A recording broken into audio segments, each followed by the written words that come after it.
ایک وقت کی بات ہے۔ ایک دور کے شہر میں ایک شہزادہ رہتا تھا جس کا نام حمزہ تھا۔ شہزادہ حمزہ کے پاس سب کچھ تھا، سونا چاندی، قیمتی کپڑے، نوکر، گھوڑے اور ایک بڑا محل۔ سب لوگ اسے خوش نصیب شہزادہ کہتے تھے، لیکن شہزادہ حمزہ کا دل اداس رہتا تھا۔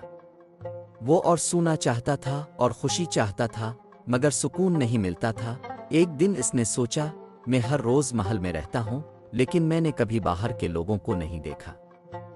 اگلے دن پہلی بار شہزادہ محل سے باہر نکلا۔ اس نے دیکھا کہ لوگ بھوکے ہیں، بچے پھٹے کپڑوں میں ہیں، کچھ سڑک پر سو رہے تھے اور کچھ روٹی تلاش کر رہے تھے۔ شہزادہ حمزہ کا دل بہت دکھی ہوا۔ اس نے کہا، یہ لوگ اتنے پریشان کیوں ہیں؟ میرے پاس سب کچھ ہے اور ان کے پاس کچھ بھی نہیں۔ اس رات شہزادہ نے آسمان کی طرف دیکھا اور اللہ سے دعا کی، اللہ، مجھے وہ زندگی دکھا جو تجھے پسند ہے۔ میں ایسی زندگی جینا چاہتا ہوں جس سے تاب خوش ہو۔ اگلی صبح شہزادہ نے سب کچھ چھوڑ دیا۔ اس نے اپنا تاج اتار دیا، قیمتی کپڑے ہٹا دیے اور محل چھوڑ دیا۔ اب وہ شہزادہ نہیں تھا، وہ ایک سادہ فقیر بن گیا تھا۔ لوگ اس پر ہنسنے لگے۔ کسی نے کہا، شہزادہ پاگل ہو گیا ہے، مگر شہزادہ حمزہ کو پرواہ نہیں تھی۔ اب اس کا دل ہلکا ہو گیا تھا۔ اس نے قرآن پڑھنا شروع کیا، مسجد میں سونا شروع کیا اور روزانہ غریبوں کی مدد کرنے لگا۔ لوگ حیران ہو گئے، جو شہزادہ پہلے سب سے دور رہتا تھا اب وہ سب کے دلوں میں جگہ بنانے لگا تھا۔ لوگ اس کی باتیں سننے لگے، وہ سب کو اللہ کی طرف بلاتا تھا۔ اس کی دعاؤں سے لوگ رونے لگتے تھے۔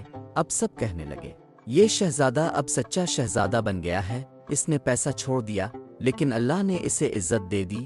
اس نے سونا چھوڑ دیا، لیکن اللہ نے اسے علم اور سکون دے دیا۔ اب سب اسے فقیر حمزہ عزت سے بلاتے تھے۔ شہزادہ حمزہ روز ایک سورہ پڑھتا تھا، سورہ قصص۔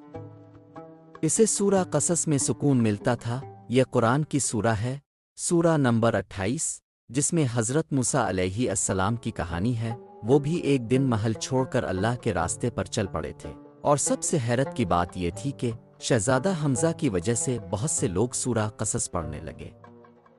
جن لوگوں کی عزت ختم ہو چکی تھی، جنہیں لوگ چھیڑتے تھے، برا کہتے تھے، جب وہ روزانہ سورہ قصص پڑھنے لگے تو اللہ نے ان کی عزت واپس دے دی۔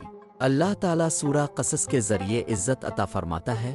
اگر کبھی لوگ آپ کی عزت کرنا چھوڑ دیں، آپ کا دل دکھائیں، تو گھبرائیں نہیں، روز ایک بار سورہ قصص پڑھنا شروع کر دیں۔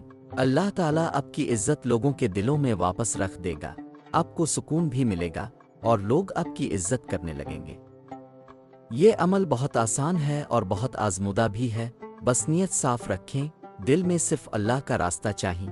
اگر آپ یہ عمل روز کریں تو انشاءاللہ اپنا صرف دنیا کے شہزادے بنیں گے، بلکہ اللہ کے محبوب بندے بھی بنیں گے۔ جس نے اللہ کو چن لیا، اللہ اسے سب کچھ دیتا ہے، صبر، سکون، عزت اور محبت۔ یہ کہانی ہمیں سکھاتی ہے کہ اصل زندگی دولت میں نہیں، بلکہ اللہ کی رضا میں ہے۔ جو دنیا کی عزت چھوڑ دیتا ہے، اللہ اسے اپنی عزت دیتا ہے، اور اللہ کی عزت سب سے بڑی ہوتی ہے۔